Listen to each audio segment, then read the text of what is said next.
아픈 건 갑자기였다. 전날까지만 해도 별일 없었다.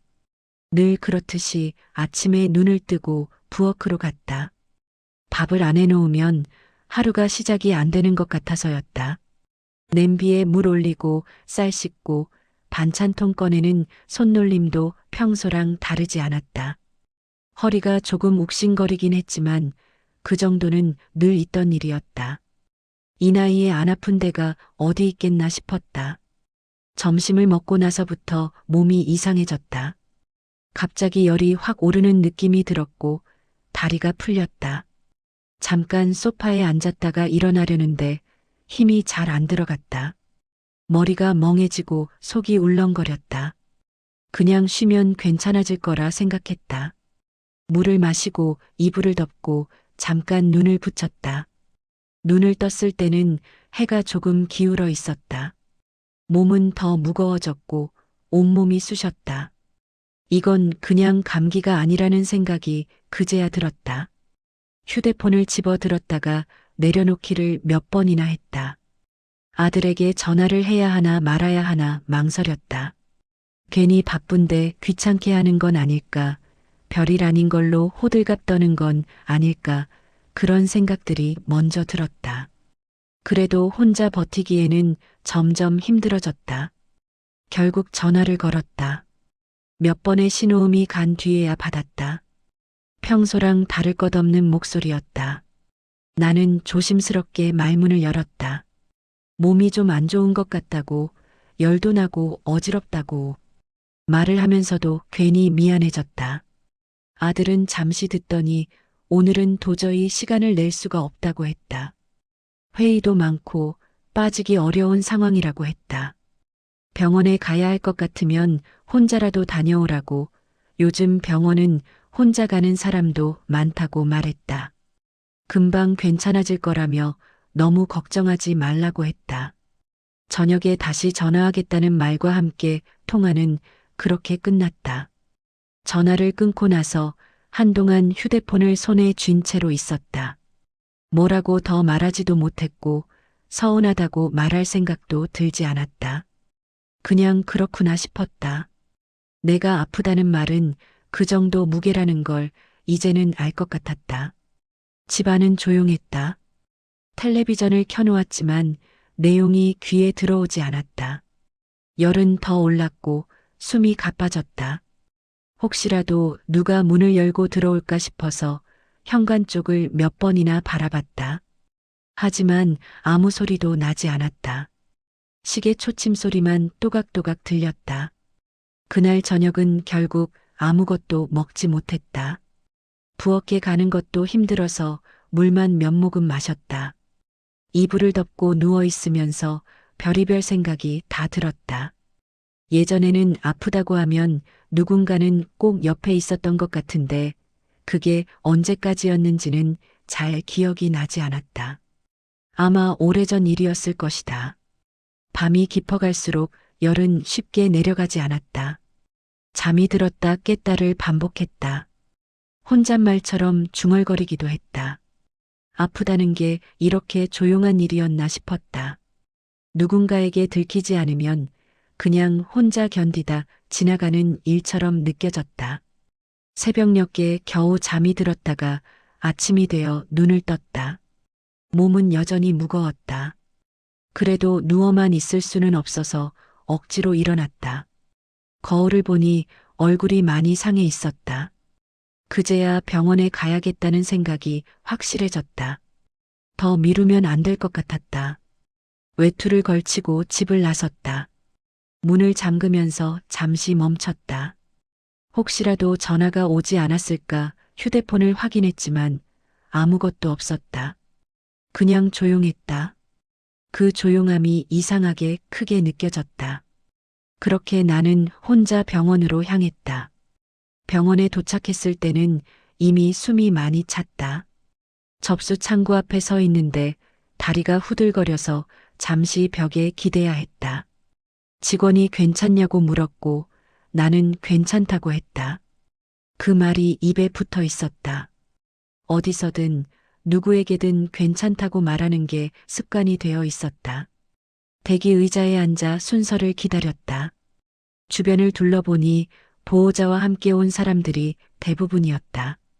누군가는 옆에서 물을 건네주고 있었고 누군가는 외투를 벗겨주고 있었다. 그런 모습들을 보면서도 특별히 부러운 마음은 들지 않았다. 그냥 그렇구나 하고 지나갔다. 나와는 다른 장면 같았다. 진료실에 들어가 의사 앞에 앉았다. 언제부터 아팠는지, 열은 얼마나 났는지 묻는 말에 하나하나 대답했다. 말을 하다 보니 목이 메는 느낌이 들었다. 아픈 것보다도 그동안 참아온 게 한꺼번에 올라오는 것 같았다. 검사를 해보자고 해서 몇 가지 검사를 받고 링거를 맞기로 했다. 병실 침대에 누워 링거를 맞고 있는데 천장이 유난히 하얗게 보였다. 링거액이 천천히 떨어지는 소리가 또렷하게 들렸다. 그 소리를 듣고 있으니 괜히 마음이 가라앉았다. 휴대폰을 꺼내서 다시 한번 확인했지만 아무 연락도 없었다. 아들이 바쁘다는 건 알고 있었지만 그래도 혹시나 하는 마음은 남아 있었다. 옆 침대에는 나보다 조금 더 나이가 들어 보이는 분이 누워 있었다. 그분 옆에는 딸인지 며느리인지 모를 사람이 계속 자리를 지키고 있었다. 담요를 덮어주고 물을 마시라고 하고 괜찮냐고 몇 번이나 물었다. 그 소리를 들으면서 나는 눈을 감았다. 괜히 비교하고 싶지 않았다. 잠시 눈을 붙였다가 깼을 때 휴대폰이 울렸다. 아들이었다. 어제보다 좀 낫냐고 물었다. 나는 아직 많이 힘들다고 말했다. 병원에 있다고 하니 다행이라고 했다. 그럼 거기서 쉬라고 링거 맞고 오면 괜찮아질 거라고 말했다. 올 수 있느냐는 말은 없었고 나도 묻지 않았다. 통화는 짧게 끝났다.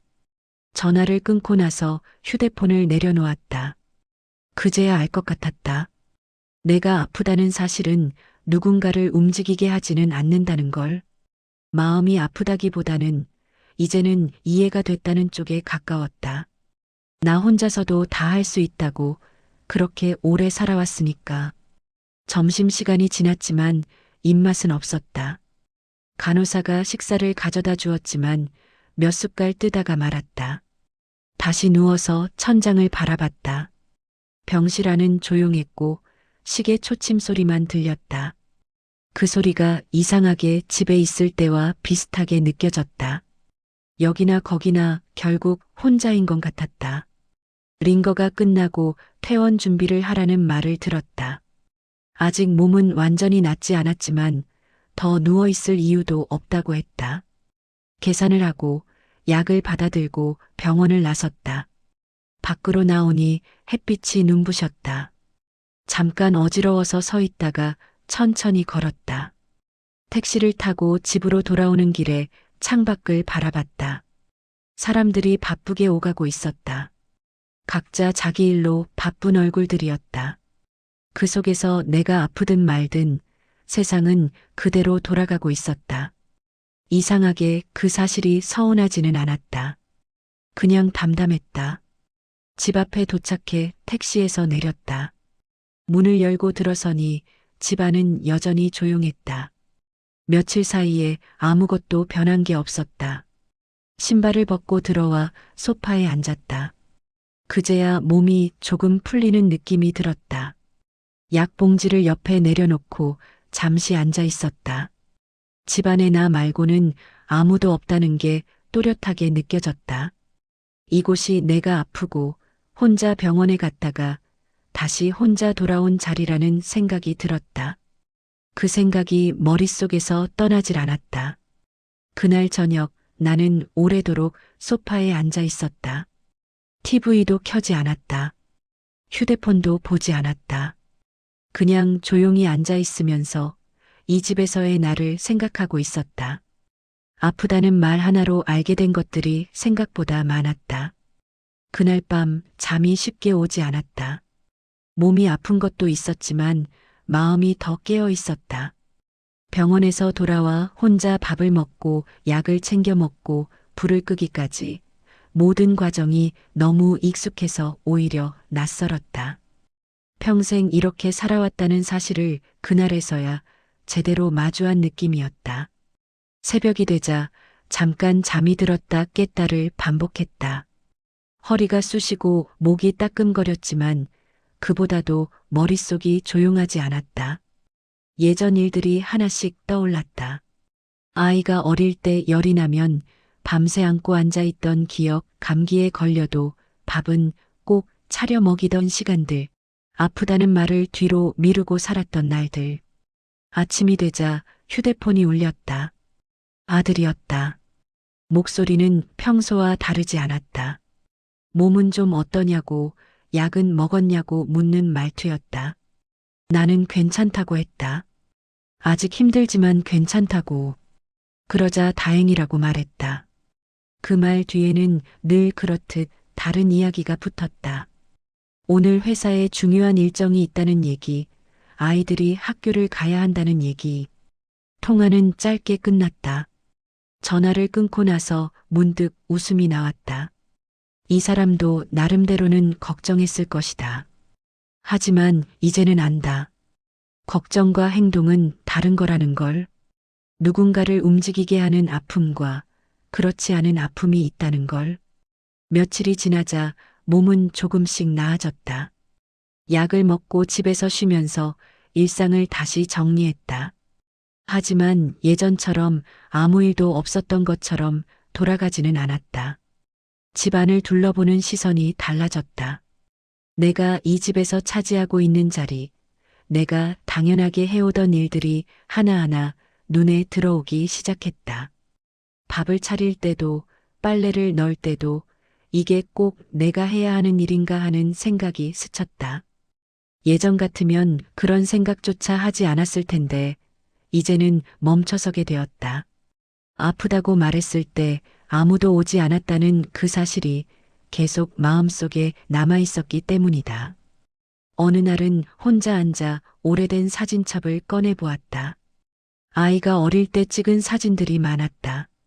웃고 있는 얼굴, 울고 있는 얼굴, 그 옆에 항상 내가 있었다. 그 시절에 나는 아프다는 말을 거의 하지 않았다. 그럴 시간이 없었다. 누군가를 챙기느라 나를 돌볼 여유가 없었다. 사진을 덮으면서 생각했다. 그때의 나는 왜 그렇게 참고만 살았을까? 가족이라는 이유로, 엄마라는 이유로, 할머니라는 이유로. 그렇게 살아온 시간이 길어서인지 이제 와서 달라지는 게 어색하게 느껴졌다. 하지만 아픈 몸으로 병원에 혼자 앉아 있었던 그 순간이 계속 떠올랐다. 링거를 맞으며 천장을 바라보던 그 시간, 연락을 기다리던 마음, 결국 아무도 오지 않았다는 사실. 그 장면이 나를 계속 붙잡고 있었다. 그날 이후로 나는 조금씩 말을 바꾸기 시작했다. 괜찮다는 말을 덜했다. 힘들면 힘들다고 말했다. 무조건 도와주겠다고 하지도 않았다. 처음에는 주변에서 이상하게 여기는 눈치였다. 왜 갑자기 그러냐는 말도 들었다. 하지만 나는 설명하지 않았다. 설명할 필요가 없다고 느꼈다. 가끔은 아들이 와서 밥을 먹고 가기도 했다. 예전처럼 자연스럽지는 않았다. 서로 조심스러운 거리감이 생겼다. 하지만 그게 꼭 나쁜 것만은 아니었다. 나는 예전처럼 모든 걸 내어주지 않았고 대신 내 상태를 먼저 살폈다. 혼자 병원에 다녀온 날 이후로 나는 나를 좀 더 자주 들여다보게 되었다. 오늘 몸은 어떤지, 마음은 어떤지, 누군가를 먼저 생각하기 전에 나를 한 번 더 생각했다. 그게 이기적인 일이라는 생각은 들지 않았다. 오히려 너무 늦게 시작한 일 같았다. 어느 날 저녁 창가에 앉아 밖을 바라보다가 문득 그런 생각이 들었다. 아프다고 했을 때 아무도 오지 않았다는 사실이 나를 무너뜨린 게 아니라 오히려 나를 일으켜 세웠다는 생각. 그날이 없었다면 나는 여전히 괜찮다는 말만 하며 살고 있었을 것이다. 지금도 가끔은 서운하다. 가족이라는 말이 예전처럼 따뜻하게 느껴지지 않을 때도 있다. 하지만 그 서운함을 붙잡고 살지는 않는다. 대신 내가 어떤 사람으로 살아가고 싶은지를 조금씩 정리하고 있다. 이 집에서 이 나이에 나는 더 이상 기다리는 사람이 되고 싶지 않았다. 누군가가 와주길 바라며 아픔을 숨기는 사람이 아니라 내 상태를 내가 먼저 챙기는 사람이 되고 싶었다. 아프다고 말했을 때 아무도 오지 않았던 그날은 분명 외로웠다. 하지만 그날 이후로 나는 혼자가 되지 않기 위해 스스로를 돌보기 시작했다. 그 차이는 생각보다 컸다. 지금도 완전히 강해진 건 아니다.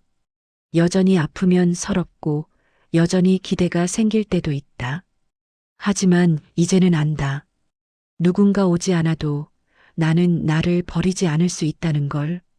그날 이후 나는 그렇게 살고 있다.